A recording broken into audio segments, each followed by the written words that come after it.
Isa ito sa video ng mga huling araw bago nasawi si Cadet 4th Class Darwin Dormitorio sa Philippine Military Academy. Kuha ito noong September 12, 2019 habang nasa kwarto ng barracks ang kadete.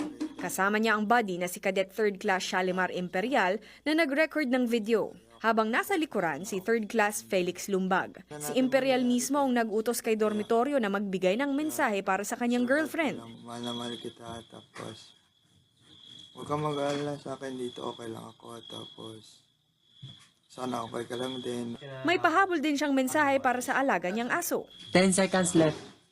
Mahal na mahal kita, yung aso ko, dapat bisitahin mo din.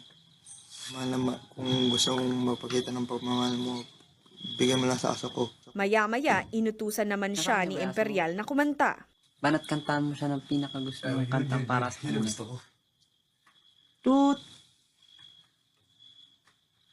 Di ko maintindihan. Dapat gutom kasi hindi ko Nalaman ang puso. Sa video, halatang maga ang kaliwang pisngi ni dormitoryo. Batay sa kanyang journal, dahil raw ito sa pananampal at panununtok sa kanya ni na Imperial at Lumbag. Paos o garalgal din ang boses niya dahil umano sa pagkakarate chop sa kanyang leeg o lalamunan. Masakit para sa pamilya dormitoryo na panoorin ang video, lalo't halata raw na sapilitan lang ang pinagagawa sa binata. Parang ayaw niyang magsalita, ayaw niyang gawin yung pinapagawa. Pero yun, dahil 4th class siya, at yung mga buddies niya yung nag-uudlok sa kanya, wala siyang choice kundi gawin. Isa pang video nakuha naman noong September 17 o isang araw bago nasawi si dormitoryo, makikitang mabagal na siyang maglakad. Hirap na rin siyang magsuot ng medyas. Maya-maya maririnig ang boses ng kanyang squad leader na si Cadet 1st Class Axel Ray Sanopaw na hinahanap ang kanyang nawawalang combat boots.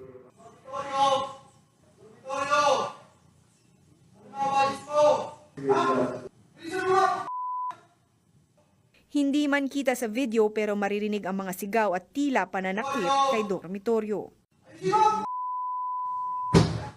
Hindi naman part ng training yan, hindi rin siya necessary o kailangan. Pero bakit kahit yung mga ganyang bagay, may authority pa rin yung mga upper class na gawin yun?